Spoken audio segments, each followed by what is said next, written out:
बिस्मिल्लाहिर्रहमानिर्रहीम। अस्सलाम वालेकुम। अलीम सिटी में खुश आमदीद। 9th क्लास के पाक स्टडीज़ के लॉन्ग क्वेश्चंस के नोट्स जो हैं उस सिलसिले में चैप्टर नंबर 2 के जो लॉन्ग हैं ये उसके लिए ये क्लिप मैंने तैयार किया है। चैप्टर नंबर 2 का नाम है तहरीक पाकिस्तान और पाकिस्तान का क़याम। तो चलिए शुरू करते हैं। स्पेशल इंस्ट्रक्शंस ये हैं कि सवालात की तवालत को कम करके मुख्तसर करने के पेश नज़र मैंने ज़रूरी जवाब को अंडरलाइन किया है। तो जो तलबा पूरा पैराग्राफ याद कर सकें वो मुकम्मल याद कर लें, और जो मुख्तसर करना चाहें तो रेड कलर से जो मैंने अंडरलाइन किया जवाब उसको आप दी गई हेडिंग्स के साथ याद करें। हमारा पहला तफसीली सवाल है कि तहरीक अलीगढ़ पर सियासी, समाजी और तालीमी पहलुओं से रोशनी डालें। तहरीक अलीगढ़ और सर सैयद अहमद ख़ान इसकी मेन हेडिंग है, इसको आप अंडरलाइन कर लीजिएगा। जंग आज़ादी में नाकामी के साथ ही बरसग़ीर के मुसलमानों की तारीख़ का स्याह तरीन दौर शुरू हो गया। मुसलमान बहैसियत कौम अंग्रेज़ों की नफ़रत और इंतकामी कार्रवाइयों का शिकार बने।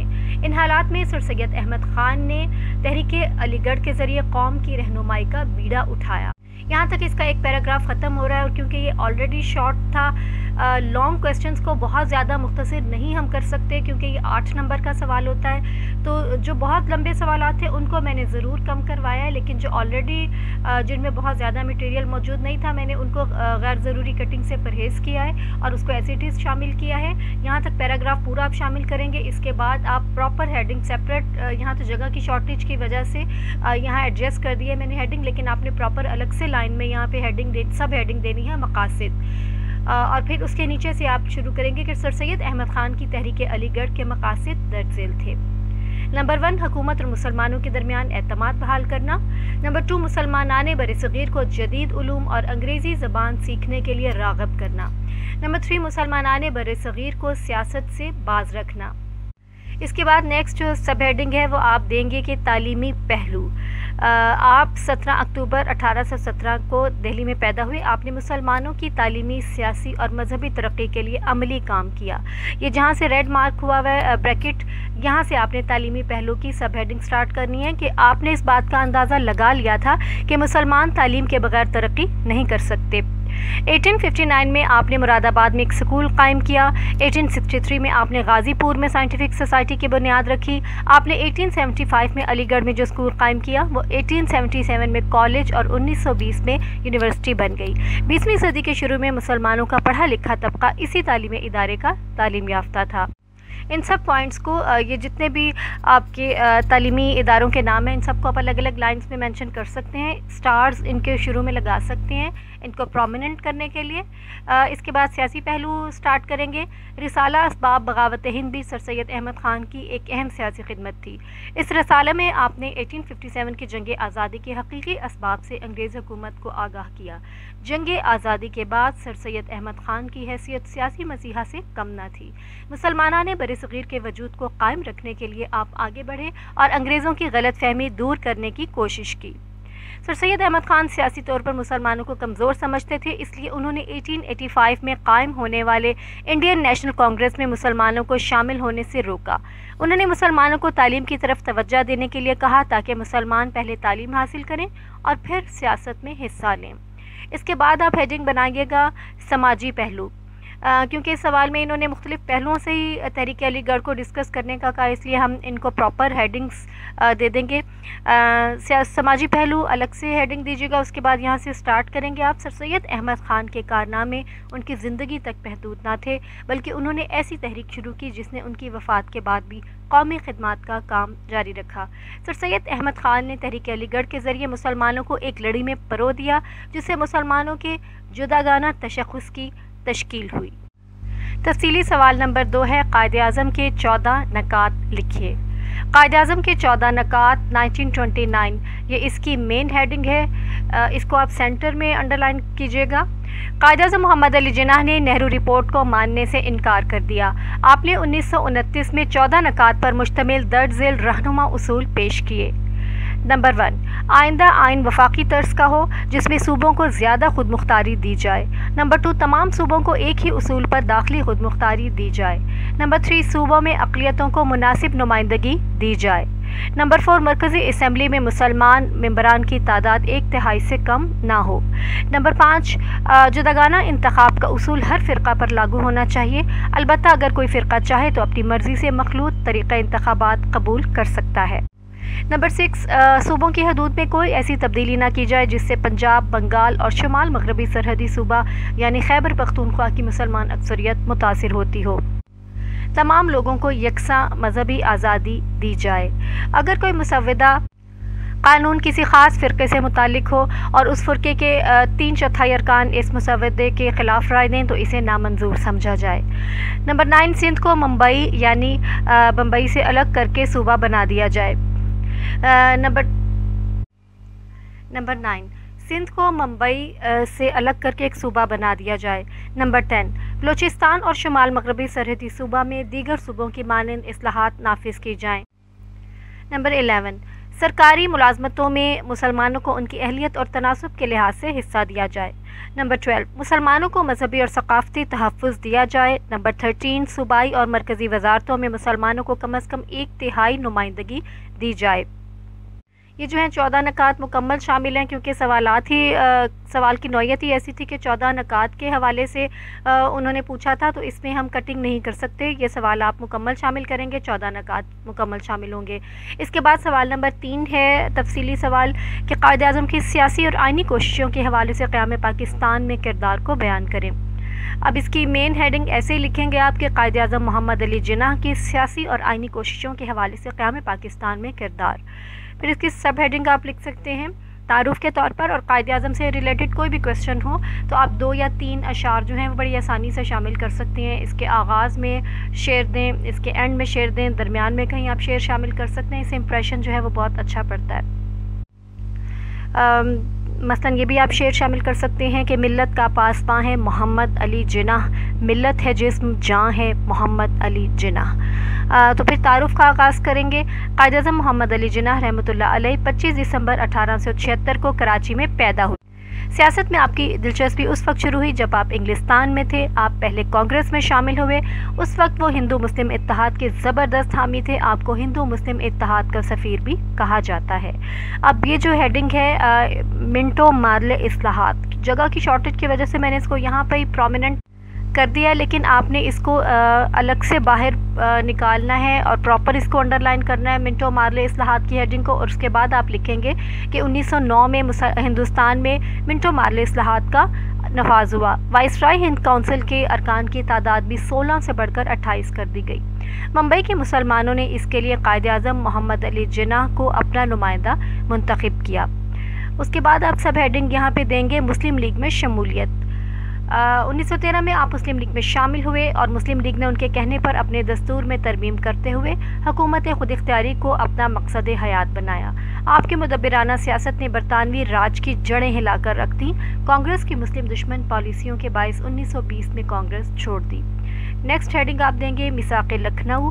दिसंबर 1916 में मुस्लिम लीग और कांग्रेस लखनऊ में एक साथ अपने अपने सालाना जलसे करने पर रजामंद हो गई। अब यहाँ से मैंने इतने ही सवाल के हिस्से को अंडरलाइन जो रेड हुआ है इसको शामिल किया जवाब में, सिर्फ शॉर्टेज के पेश नज़र। अगर आप इसको पूरा पैराग्राफ याद कर सकते हैं तो बहुत अच्छी बात है, आप इसको मुकम्मल याद कीजिए। और अगर आप लेंथ का इशू है तो आप इस पैराग्राफ में से बस इस लाइन को शामिल कर लीजिए और नीचे से फिर इस लाइन को शामिल कर लीजिएगा कि इस मकाम पर दोनों सियासी जमातों ने एक तारीखी मुआहदा किया जिसे मिसाक़े लखनऊ कहते हैं। इसी मुकाम पर उन्हें हिंदू मुस्लिम इत्तेहाद के सफ़ीर के लक़ब से नवाजा गया। हमारी नेक्स्ट सब हेडिंग है रोल्ट एक्ट। 1919 में हुकूमत बरतानिया ने रोल्ट एक्ट मंजूर किया। इसके तहत हुकूमत को वारंट और मुकदमात चलाए बगैर गिरफ्तारी का इख्तियार दिया गया। इसके बाद से आप पैराग्राफ को स्किप कर सकते हैं। इसके बाद यहाँ से शामिल कीजिएगा कि इस मौका पर उन्होंने फरमाया कि मैं महसूस करता हूँ कि जो हुकूमत ज़माना अमन में ऐसे कानून को मंजूर करती है वो महज़ब हुकूमत कहलाने का कोई हक़ नहीं रखती। ताहम मुझे उम्मीद है कि वज़ीर उमूर हिंद ताजदार बरतानिया को ये मशवरा देंगे कि वो इस काले कानून को मुस्तरद कर दे। उसके बाद आप हेडिंग दीजिएगा 14 नकात। 1929 में कायद-ए-आज़म रहमतुल्लाह अलैह ने अपने मशहूर 14 नकात पेश किए। उसके बाद आप हेडिंग अलग से दीजिएगा 3 गोलमेज़ कॉन्फ्रेंसें। 3 गोलमेज कॉन्फ्रेंसें 1930 से 1932 तक लंदन में हुई। कायद-ए-आज़म रहमतुल्लाह अलैह ने पहली 2 कॉन्फ्रेंसों में शिरकत की। ये कॉन्फ्रेंसें नाकाम हो गईं। इसके बाद अब नेक्स्ट पैराग्राफ की सब हेडिंग दीजिएगा, गवर्नमेंट ऑफ इंडिया एक्ट। हुकूमत बरतानिया ने गवर्नमेंट ऑफ इंडिया एक्ट 1935 मंजूर किया, मगर कांग्रेस और मुस्लिम लीग दोनों जमातों ने ही इसे नापसंद किया। ताहम इसके सूबाई हिस्से को कायद-ए-आज़म की तहरीक पर कबूल कर लिया गया। 1936-37 के आम इंतखाबात में दोनों जमातों ने हिस्सा लिया। इसके बाद जो पैराग्राफ है उसकी सब हेडिंग, ये जो मैंने रेड कलर से प्रोमिनेंट की हुई है, ये आप बाहर निकाल कर लाएंगे। मुस्लिम लीग का सालाना जलसा, यहीं से स्टार्ट करेंगे कि 1940 में लाहौर में मुस्लिम लीग का सालाना जलसा मुनक़िद हुआ, जिसमें हिंदुस्तान के मुसलमानों ने मुत्तफ़िका तौर पर एक करारदाद मंजूर की कि हिंदुस्तान के मुसलमानों को एक अलग खित्ता की ज़रूरत है, जिसमें वो अपनी अक्सरियत के बलबूते पर अपनी ज़िंदगी इस्लाम के उसूलों के मुताबिक गुजार सके। इस जलसे की सदारत कायद-ए-आज़म मोहम्मद अली जिन्नाह रहमतुल्लाह अलैह ने की थी।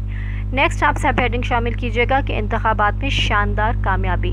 मुस्लिम लीग ने 1945-46 के इंतखाबात में शानदार कामयाबी हासिल करके अंग्रेज़ों और हिंदुओं पर वाज़ेह कर दिया था कि मुसलमानों की वाहिद नुमाइंदा जमात मुस्लिम लीग है और पूरे हिंदुस्तान के मुसलमानों की नुमाइंदगी कर रही है। और इन इंतखाबात में आपकी क़यादत में मुस्लिम लीग ने मरकज़ में 100% और सूबाई असम्बलियों में 90% कामयाबी हासिल की। ये पैराग्राफ आप पूरा शामिल कीजिएगा। उसके बाद नेक्स्ट हेडिंग है काबीना मिशन। आपने काबीना मिशन की तजावीज़ का, जिनके तहत अंग्रेज़ कांग्रेस को हुकूमत देना चाहते थे, डट कर मुकाबला किया और हिंदुओं की हर चाल को नाकाम बना दिया। इस मिशन को बिलाखिर तस्लीम करना पड़ा कि मुस्लिम लीग को किसी तौर भी नज़रअंदाज नहीं किया जा सकता। नेक्स्ट सब हेडिंग आप शामिल कीजिएगा, पाकिस्तान का क़याम। 14 अगस्त 1947 को पाकिस्तान मरज़ वजूद में आ गया। 15 अगस्त 1947 को कायद-ए-आज़म रहमतुल्लाह अलैह ने इस नई इस्लामी खुदमुख्तार रियासत के पहले गवर्नर जनरल की हैसियत से हल्फ उठाया। खराबी सेहत इसकी नेक्स्ट सब हेडिंग है। क़याम पाकिस्तान से कुछ अरसा पहले कायद-ए-आज़म रहमतुल्लाह अलैह की सेहत ख़राब हो गई थी, लेकिन इसके बावजूद वो दिन रात अपने फ़राइज़ सर अंजाम देते रहे। उनको आराम का हरगिज़ मौका ना मिला, जिसकी वजह से उनकी तबीयत और ज़्यादा ख़राब हो गई। जुलाई 1948 में बीमारी ने शिद्दत इख्तियार कर ली और आखिरकार 11 सितंबर 1948 को अपने खालिक हकीकी से जा मिले। यहाँ एंड पे आप ये वाला शेर भी लिख सकते हैं, गहना गया वो चांद मगर उसके नूर से, दीवारों दर वतन के हैं ताबां उसी तरह। शख्सियात का जहाँ ज़िक्र हो वहाँ आप अशार भी शामिल कर सकते हैं शख्सियात पर मबनी, और हेडिंग्स जो हैं वो हर तफसीली सवाल का लाजमी हिस्सा होना चाहिए। मेन हेडिंग्स सिर्फ काफ़ी नहीं होती, सब हेडिंग्स देना बहुत ज़रूरी होती हैं। तो मुझे पूरा यकीन है कि ये आपके लिए काफ़ी हेल्पफुल होंगी हेडिंग्स जो मैंने इसी में से बनाई हैं, और आपको अलग से कोई नोट्स लेने की ज़रूरत नहीं होगी। सवाल नंबर 4 है कि क़याम पाकिस्तान के बाद पेश आने वाली इब्तदाई मुश्किलात का जायज़ा लें। इब्तदाई मसाइल इसकी मेन हेडिंग है। पाकिस्तान को मरज़ वजूद में आते ही बेशुमार मसाइल का सामना करना पड़ा, जिनमें से चंद दर्ज झेल हैं। रेडक्लिफ एवॉर्ड, ये सबसे पहला प्रॉब्लम आप डिस्कस करेंगे, और क्योंकि ये थोड़ा सा लॉन्ग क्वेश्चन बन रहा था आपके लिए, लर्निंग प्रॉब्लम ना हो, इसलिए मैंने इसको जहाँ से रेड अंडरलाइन किया है वहाँ से आप शॉर्ट करके इसको शामिल कर लीजिएगा। क़याम पाकिस्तान के ऐलान के बाद दोनों ममालिक की सरहदों के तयन के लिए वाइसरॉय ने 30 जून 1947 को पंजाब और बंगाल में हदबंदी कमीशन मुकर्रर किए। एक अंग्रेज़ कानूनदान मिस्टर रेडक्लिफ को दोनों कमीशनों का चेयरमैन मुकर्रर किया गया। इख्तलाफात की सूरत में इसे सालसी फ़ैसला करने का इख्तियार भी दिया गया। इस कमीशन ने जो फ़ैसला किया इसे रेडक्लिफ एवॉर्ड कहते हैं। पाकिस्तान से मिले हुए, अब आप यहाँ से इसको स्किप करके यहाँ से शामिल कीजिएगा कि पाकिस्तान से मिले हुए मुस्लिम अक्सरियती इलाके भारत के हवाले कर दिए गए। गुरदासपुर का मुस्लिम इलाका भारत को देकर कश्मीर तक इसकी रसाई को मुमकिन बना दिया गया। इस तरह मसला कश्मीर पैदा हुआ जो आज तक हल तलब है।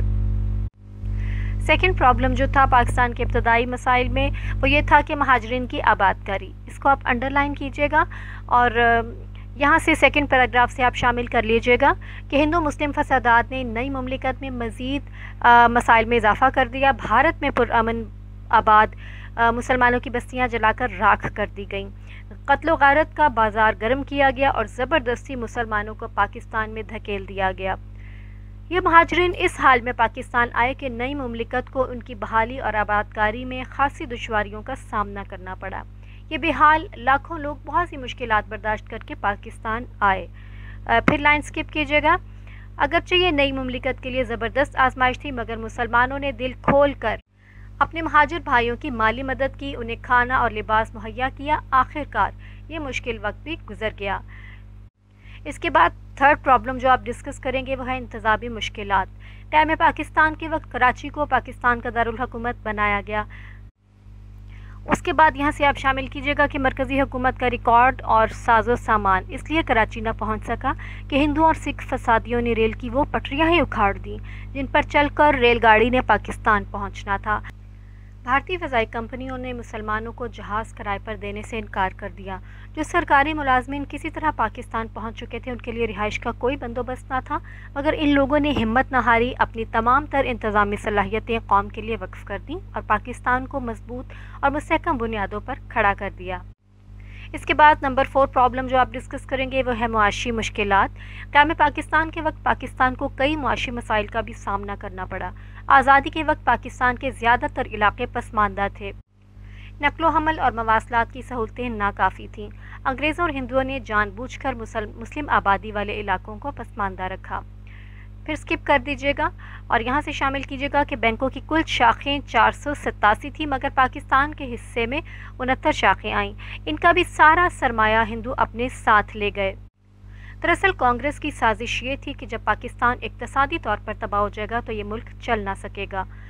لائن سکپ کیجیے گا۔ انہوں نے پاکستان کی معیشت کو تباہ کرنے کے لیے ہر ممکن حربہ استعمال کیا اور پاکستان کے حصے کے اثاثے روک لیے۔ 5ویں نمبر پر آپ ڈسکس کریں گے فوجی اثاثوں کی تقسیم۔ ویسے آپ اس کو پورا بھی کر سکتے ہیں اور شارٹ کرنا چاہیں تو یہاں سے آپ شامل کر لیجئے۔ بھارتی حکومت اسلحہ بنانے والی فیکٹری تو کیا، اس کی مشینری کا کوئی پرزہ بھی پاکستان منتقل کرنے پر آمادہ نہیں تھی۔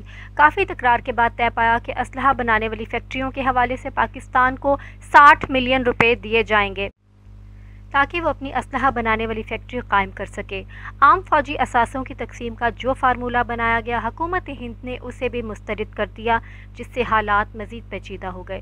یوں پاکستان کو اپنے جائز حصے سے محروم کر دیا گیا۔ نمبر 6 زرعی مشکلات کی ہیڈنگ ہوگی۔ پاکستان بنیادی طور پر ایک زرعی ملک ہے جہاں نہری آبپاشی کے بغیر زراعت ممکن نہیں۔ تقسیم ہند کے وقت دریاؤں اور نہروں پر اہم ہیڈ ورکس بھی بھارت کو دے دیے گئے، جس کے نتیجے میں ہماری نہروں کا کنٹرول بھارت کے پاس چلا گیا۔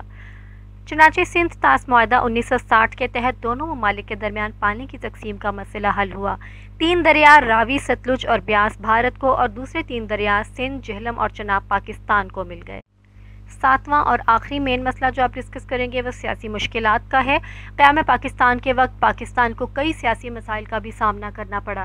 آزادی کے وقت کئی آزاد شاہی ریاستوں نے پاکستان کے ساتھ الحاق کیا، ان میں مناودر، دیر، سوات، جوناگڑھ وغیرہ شامل تھیں۔ بھارت کو ان ریاستوں کا الحاق پسند نہ آیا اور اس نے جوناگڑھ پر 9 نومبر 1947 کو قبضہ کر لیا۔ اسی طرح ریاست کشمیر پر بھی بھارت نے 1947 کے آخر میں قبضہ کر لیا۔ پھر یہاں سے شامل کر دیجیے گا کہ اس طرح قدم قدم پر بھارت نے پاکستان کے استحکام کے خلاف مسلسل کام کیا۔ کشمیری عوام پاکستان سے الحاق چاہتے تھے۔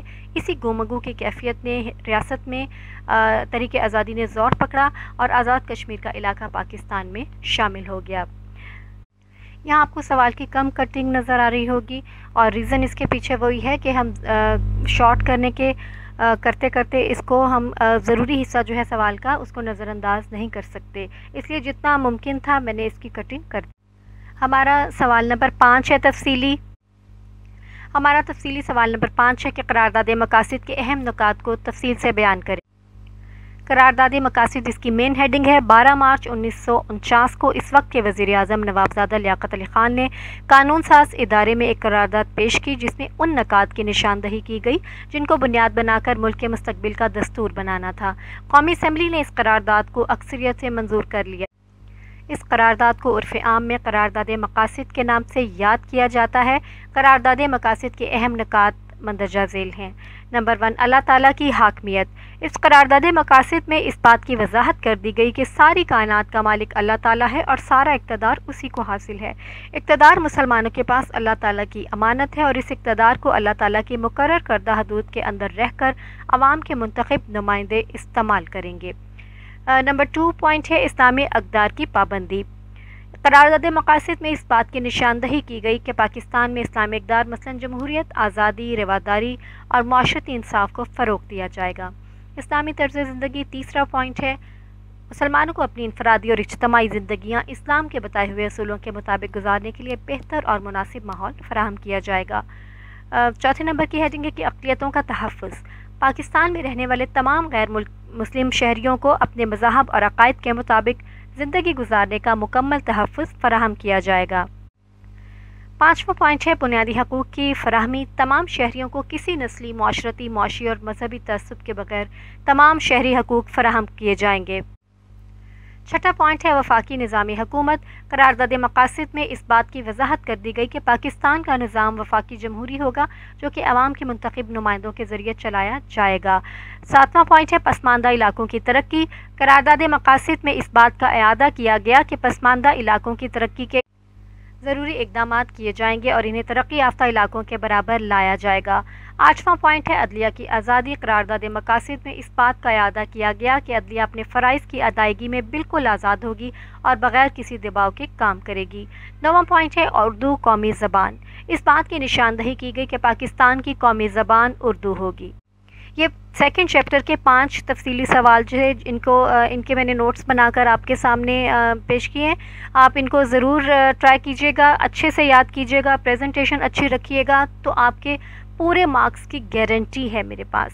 ان نوٹس کے ہوتے ہوئے آپ کو مزید کوئی نوٹس لینے کی ضرورت نہیں ہے، آپ اس کو اچھے سے لرن کر کے یاد کریے گا۔ ویڈیو لائک اور شیئر کیجیے گا، دوسرے اسٹوڈنٹس کو بھی شیئر کیجیے گا۔ کسی قسم کا کوئی سوال یا مزید گائیڈ لائن چاہیے ہو تو آپ کمنٹس میں لکھ کر ضرور پوچھیے گا اور چینل کو سبسکرائب کیجیے گا۔ اللہ حافظ۔